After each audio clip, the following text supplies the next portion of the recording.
ওমরে ফারুক রাদিয়াল্লাহু তাআলা আনহু কপালে হেদায়েত ছিল, রাসূলকে মারার জন্য তরবারি নিয়ে ছুটছে। কারে মারার জন্য? মুহাম্মাদের গলা আনতে পারলে 100 লাল উটনি পাওয়া যাবে, অর্থাৎ গাবি উটনি যেগুলো বাচ্চা দেয়। তাও লাল লাল লাল উটনির বড় দাম, বড় মর্যাদা। এই কে আছো? ওমর কয় আমি আছি। ওমর ইবনুল খাত্তাব, তা যাও মুহাম্মাদের গলা আনো। দেশে দৌড়। আগের দিন দোয়া করছে, আল্লাহ ওমর ইবনুল খাত্তাব অথবা আবু জাহেল, এই দুইজনের যে কোনো একজনকে তুমি হেদায়েত দাও। আবু জাহেলকে আল্লাহর নবী জিজ্ঞাসা করছিল, চাচা যান, আমি যে আল্লাহর পয়গম্বর, সন্দেহ আসেনি? সন্দেহ আছে? ভাতিজা, আমার জন্মে সন্দেহ থাকতে পারে, কিন্তু তুমি যে আল্লাহর নবী এতে কোনো সন্দেহ নাই। চাচা তাহলে কালিমা পড়লে কি একটা নেতৃত্ব থাকবে না? তোমার ভাতিজা মানতে পারবো না, মানে কপালে হেদায়েত হেদায়েত নাই। আর ওমর ইবনুল খাত্তাব রাদিয়াল্লাহু তাআলা আনহু তরবারি নিয়ে ছুটছে। পথের ভিতরে একজনের সাথে দেখা, ইতিহাস জানেন? তিনি বললেন, কই যাও? মুহাম্মাদের কল্লা আনতে। বলে ঘরের খবর নাও আগে। কি ঘরের খবর? বললো। আয়েশা দেখতেছে ঘরের ভিতরে তালহা রাদিয়াল্লাহু তাআলা আনহু তিনি কোরআনের মশক করাইতেছিলেন, কোরআন পড়াইতেছিলেন। আওয়াজ পায়া ওস্তাদরে পাটি দিয়া চাচাইয়া সাইরা রাখছে। বোনকে আইসা বাইরে, বোন জামাইকে আইসা মারধর শুরু করছে। ইতিহাস জানেন? তরবারির উল্টা পেট দিয়ে মারতেছে, আই কালিমা ছাড়, কালিমা ছাড়। বলে না, যেই কালিমার রশি গলায় ঝুলাইছি, জীবন দিতে রাজি, ইসলাম ছাড়তে রাজি না, ইসলাম ছাড়তে রাজি না, ইসলাম ছাড়তে রাজি না। ঠিক কিনা? আওয়াজ করে বলতে হবে, ঠিক কিনা? হযরতে ওমর রাদিয়াল্লাহু তাআলা আনহু তিনি তার বোনকে যখন তরবারি উল্টা পিঠ দিয়ে জোরে আঘাত করলো, গোশত ফাইটা রক্ত বের হয়ে গেছে। রক্ত দেখা বোনের প্রতি মায়া লাগলো। আরে বোন, এমন কি জাদু শিখাইলো তোদেরকে?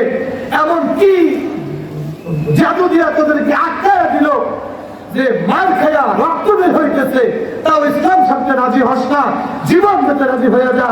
এটা কি আমার একটু বুঝা, ওটা কি আমার হাতে একটু দে, ওটা কি একটু দে। বলে না, এটা তোমাকে দেওয়া যাবে।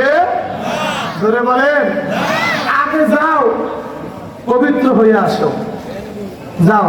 দিল লসে যে কি এমন, কিসের কারণে, কোন প্রেমে পইরা ইসলাম ছাড়তে চায় না। চলে গেল, গোসল করে আসছে। আসার পরে সূরাতুত তাহা, কি সুন্দর, আহা, মিলানো মিলানো আয়াত পড়তেছেন। তাহা মা আনজালনা আলাইকাল কুরআনা লিতাশকা। আল্লাহু আকবার। আরো জোরে করবেন, আল্লাহু আকবার।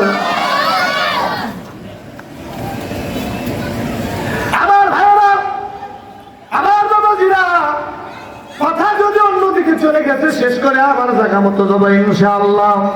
জোরে বলেন ইনশাআল্লাহ।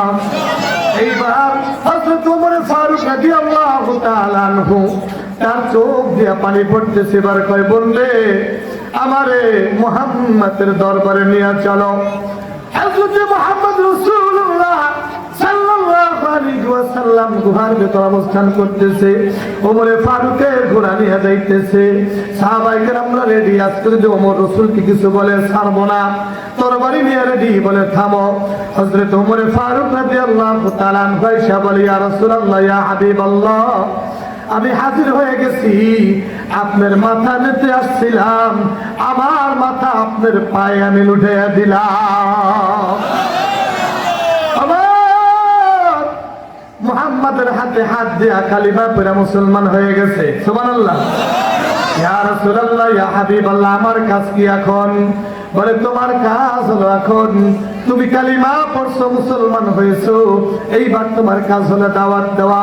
চলেন আজকে আমরা কাবার চত্বরে আযান দিয়ে নামাজ পড়ব। বলে, না না, আগে গোপনে নামাজ পড়ছেন, আগের দিন শেষ। আমি ওমর মুসলমান হয়েছি, আজকেও যদি গোপনে হয় তাতে হতে পারে না। আমি ওমরই আগের কাতারে, চলেন নারায়ে তাকবীর। আরো জোরে হবে, নারায়ে তাকবীর। এইবার মুসলমানদের আগের কাতারে ওমর।